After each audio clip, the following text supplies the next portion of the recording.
अस्सलाम वालेकुम guys, how are you. आज की जो हमारी वीडियो है वो है जी what to do if we have 5 acceptance letter for CSE scholarship. अगर हमारे पास 5 आ जाते हैं जी तो हम क्या करें, तो देखते हैं क्या करें जी। रिव्यू ईच ऑफ़र, सबको आप रिव्यू करें, ठीक है। आपने देखना है कि कौन सी यूनिवर्सिटी सबसे बेस्ट है, आप उसी के अंदर अप्लाई करें। ये ना देखें कि मेरे पास 5 हैं ये हो, उसको सही तरह चेकआउट करें, उस यूनिवर्सिटी की पूरी रिसर्च करें, फिर उसके ऊपर आप अप्लाई करें, ठीक है। Review each offer, review the acceptance letter, paying attention to the program detail, research opportunities, faculty, facilities, location and any special features offered by each universities। उन 5 यूनिवर्सिटीज़ को डिफ्रेंशिएट करें, कंपेयर करें उनको, तो फिर उनको जाके आपने अप्लाई करना है आगे। Compare program, compare the program offered by each university considering the curriculum, research focus, reputation of the university, faculty expertise, available resources and overall fit with your academic and career goal। ये भी आपको समझ आ गई है। Consider research opportunities, ये आपने लाजमी देखना है, क्योंकि if you are, देखें ना, अगर आप यहाँ से जा रहे हैं ये सोच के कि बस ठीक है पाकिस्तान में कुछ नहीं पड़ा और मैं वहाँ पर जाके बस लाइफ 3 साल इंजॉय करूँगा, 3 साल गुजर जाएंगे, ठीक है, पता भी नहीं चला। ये मैं मास्टर्स की बात कर रहा हूँ, लेकिन उसके बाद आपने क्या करना है ये आपने सोचना है, ठीक। 3 साल का पता भी नहीं चलना, और वहाँ की जो रंगीनगी है तो उसके अंदर तो वैसे नहीं पता चलता, लेकिन जब आप स्कॉलरशिप पे जाएंगे तो आपको काम करना पड़ेगा। तो इसलिए मैं कह रहा हूँ कंसीडर रिसर्च अपॉर्चुनिटीज़, आपने रिसर्च अपॉर्चुनिटीज़ के ऊपर काम करना है। एक्सेप्टेंस लेटर जब मिले उस यूनिवर्सिटीज़ के अंदर देखें, उस यूनिवर्सिटी की रैंकिंग चेक करें, उस यूनिवर्सिटी के प्रोफेसर्स को चेक करें, वो किस जगह पे रैंक कर रहे हैं, उनका रिसर्च वर्क कहाँ तक है, उनकी पब्लिकेशंस कितनी है। You have to count all these things, okay। तो evaluate the research opportunities and projects available at each university, choosing program that align with your research interest and growth and development, ठीक है। वही बात है जो मैंने आपको पहले बता दिया। उसके बाद आ जाए एग्जामिन फंडिंग एंड बेनिफिट्स। अब कुछ यूनिवर्सिटीज़ 2000 देती हैं जी, कुछ यूनिवर्सिटीज़ 2500 देती हैं, कुछ देती हैं 3K। तो ये तो सबसे मेजर है जी, जहाँ पर पैसा ज़्यादा वहीं पर ही जाना है, दैट्स इट। तो आप देख लें एग्जामिन फंडिंग बेनिफिट्स आपको क्या दे रहे हैं वो। Take a close look at the funding and benefits provided by each university through the CSE scholarship. Consider stipend, accommodation allowance, health insurance coverage and any additional financial support. कुछ आपको आपके research work के ऊपर भी support करेंगे, आपको उस चीज़ के भी पैसे देंगे, ठीक है। तो you have to count all those things कि आपको फंडिंग एंड बेनिफिट्स क्या हैं उसके अंदर। फिर आपने करना चेक लैंग्वेज रिक्वायरमेंट। मैं आप सबको कह के थक गया हूँ, ठीक है, कि जिस यूनिवर्सिटी के अंदर आप अप्लाई कर रहे हो ना, वो लाजमी चेक करके जाओ कि वो आपको इंग्लिश में पढ़ाएगी या चाइनीज़ के अंदर पढ़ाएगी, ठीक है।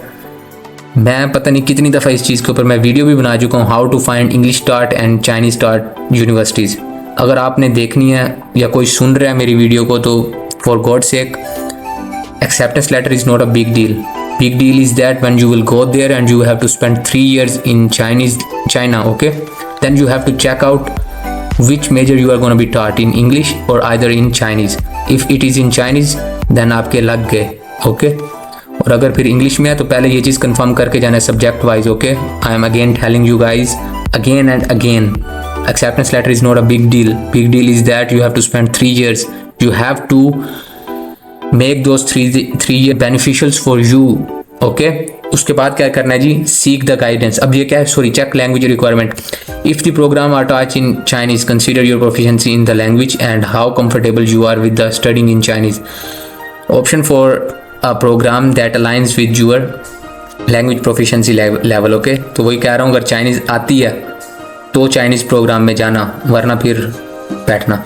Seek guidance, consult with academic advisor, मेरे से पूछ सकते हैं, प्रोफेसर और mentors to seek their opinions on the acceptance letter and the programs offered. Their insights can provide valuable perspectives to help you make an informed decision. Okay guys, hope so आपको इस चीज़ के ऊपर तो समझ आ गई। फिर उसके बाद क्या करना है, कॉन्टैक्ट द प्रोफेसर। ये मैं आपको चीज़ें वो बता रहा हूँ, एक्सेप्टेंस लेटर आपको मिल गया, अब उसके बाद मैं बता रहा हूँ कि आपने क्या करना है। फिर आपने कॉन्टैक्ट टू द प्रोफेसर करना है, अपने प्रोफेसर के साथ आप बात करें, reach out to the professor. You would potentially be working with that each university, discuss your research interest, ask any question you may have and gauge their responsiveness and willingness to collaborate. तो simple बात है, acceptance letter के बाद ये नहीं भूल जाना कि कोई प्रोफेसर था, कोई यूनिवर्सिटी थी और ये वाला थी वाला काम नहीं करना. Be in touch, okay, touch के अंदर रहना. Consider ranking and reputation. आपने अपनी यूनिवर्सिटी की रैंकिंग भी चेक करनी है, उसके इंस्टीट्यूशन के अंदर किस जगह पे स्टैंड कर रहा है, उसकी क्वालिटी देखनी है, उसकी रैंकिंग देखनी है. और एज वेल एज आगे बताता हूँ क्या सिटी के बारे में बता रहा था आपके आगे. अब थिंक अबाउट लोकेशन. अब लोकेशन मैं आपको वैसे ही बता देता हूँ कि लोकेशन के अंदर आप अगर शंघाई, बीजिंग, शेंजन, ग्वांगझो और अगर दूसरी जैसे लें दालियान, और अगर आप उसके अलावा देखें तो शियान, जितनी भी ये सिटीज़ हैं ना, ये ज़रा अपर क्लास सिटीज़ हैं. वहाँ पर रहने के ख़र्चे भी ज़रा अपर क्लास होते हैं.